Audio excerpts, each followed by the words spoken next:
begin this Sunday morning with an 11th hour breakthrough in Washington as the House passed a bipartisan budget agreement and averted a government shutdown right under the wire. President Biden signed the bill late last night, which funds the government until mid-November.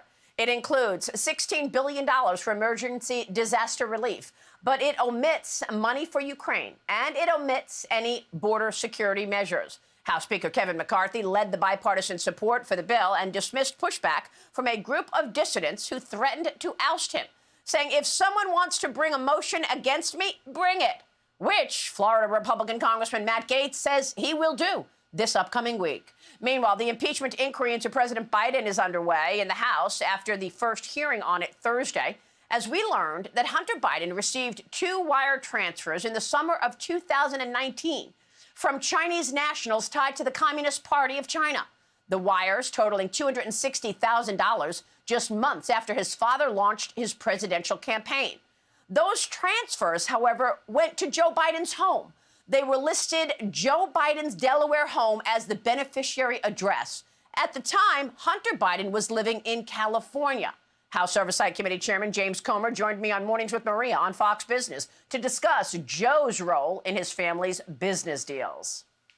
This is direct evidence that shows Joe Biden was front and center in his family's massive influence peddling scheme with our adversaries around the world. Well, all these people who were paying the Bidens, first of all, Joe Biden met with every single one of them or talked to them on the phone, even though he lied to the American people and said he never met with any of them. I mean, it's going to be in the 20 million, at least in the 20 million range. They've made it so complicated, and we're running up against the clock and all sorts of obstruction. Number could grow from 20 to 50 million. Joining me right now in this Sunday morning Futures exclusive is the chairman of the House Ways and Means Committee, Jason Smith, who has released those text messages and witness testimony, also suggesting that Joe Biden was working directly with his brother Jim and his son Hunter on these deals. Mr. Chairman, great to see you this morning. Thanks very much for joining us. It's great to be with you, Maria. So much to discuss with you. Let's start with the budget deal. You have now accomplished so much to fund the government until mid-November. What does the next 2 weeks look like? Will you be dealing with appropriations bills single subject deals? Absolutely. Maria, first, we've already passed more than 70% of all the funding out of the House of Representatives by just single subject bills. We still have additional work to do of the other 30%, and that's in fact what we're going to do over the next couple weeks in Congress. In fact, we were supposed to be gone this coming week, and Speaker McCarthy said we're absolutely not leaving. We're going to finish the job, and that's why it was great to keep government open for an additional 45 days so we can finish the appropriations process.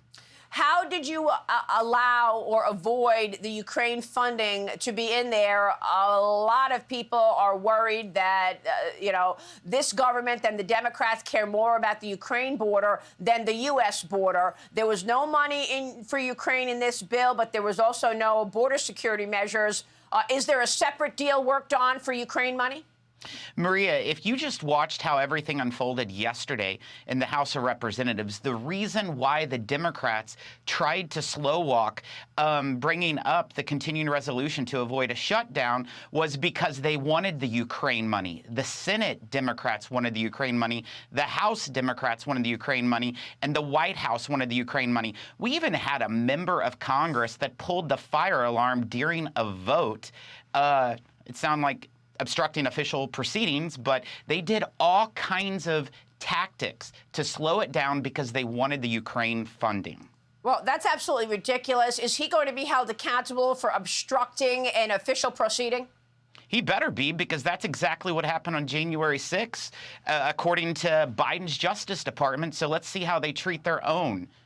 Let me move on to the other big issue this morning, and that is the breaking news. Matt Gaetz on another network said that he will bring a motion to vacate Speaker McCarthy. I've spoken with both the Speaker and Congressman Matt Gaetz in the last couple of weeks on this issue. Here's a bit of that. Watch.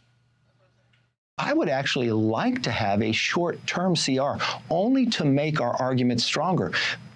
Because, Maria, if we shut down, all of government shuts it down, investigation and everything else, it hurts the American public. I'm not pro-shutdown, but the way to fund the government is not the same way we've been doing it since the mid-90s, where it's one up or down vote on the entire government all at once. We should have separate single-subject spending bills. Kevin McCarthy promised that in January. He is in breach of that promise. So I'm not here to hold the government hostage. I'm here to hold Kevin McCarthy to his word. He claims he's going to do that this week. How does this play out, Congressman? It's an absolute waste of time if he brings a motion to vacate. The only way a motion to vacate could be successful is if Matt Gaetz did exactly what he yells at Speaker McCarthy doing, and that's working with the Democrats. But in fact, he'd have to get more than 200+ Democrats to join him to remove Kevin McCarthy, because more than 200 Republicans are 100% behind Speaker McCarthy.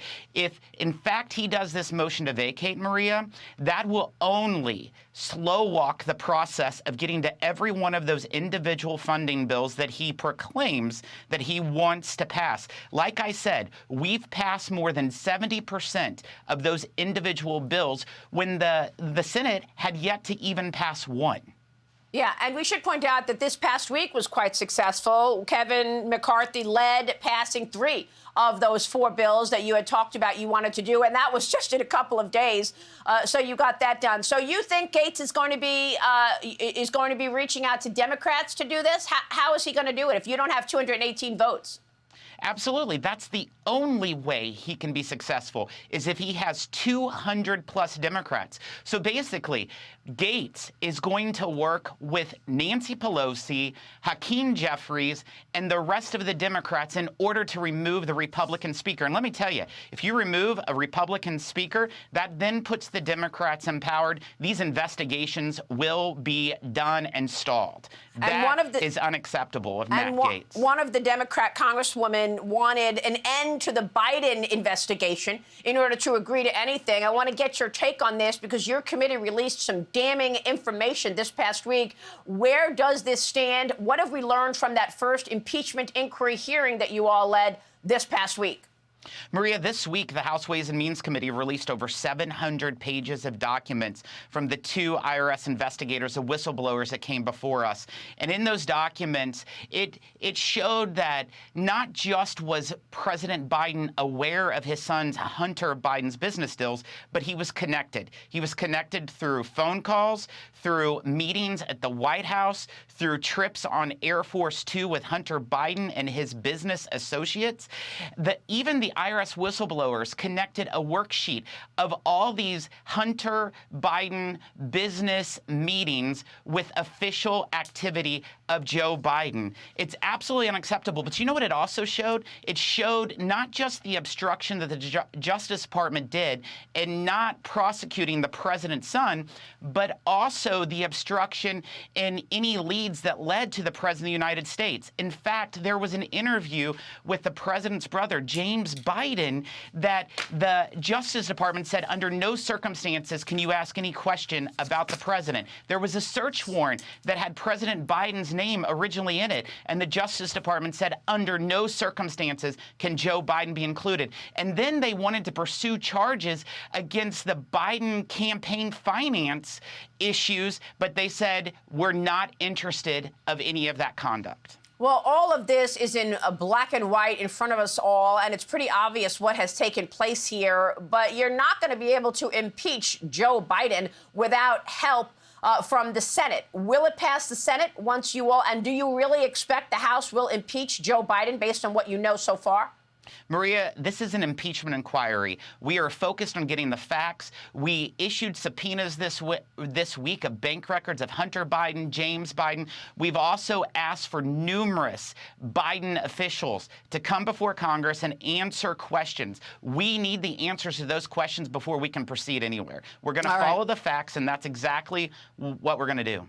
All right, Congressman, it's good to see you. Thank you very much. Mr. Chairman, House Ways and Means Committee Chairman Jason Smith. Thank you, sir. Hi, everyone. I'm Brian Kilmeade. I want you to do me a favor. I want you to click to subscribe to the Fox News YouTube page. This is the only way that I know for sure that you're not going to miss any great commentary, any great news bites, any great interviews coming your way on Fox. You can get it all here on YouTube. So subscribe right now.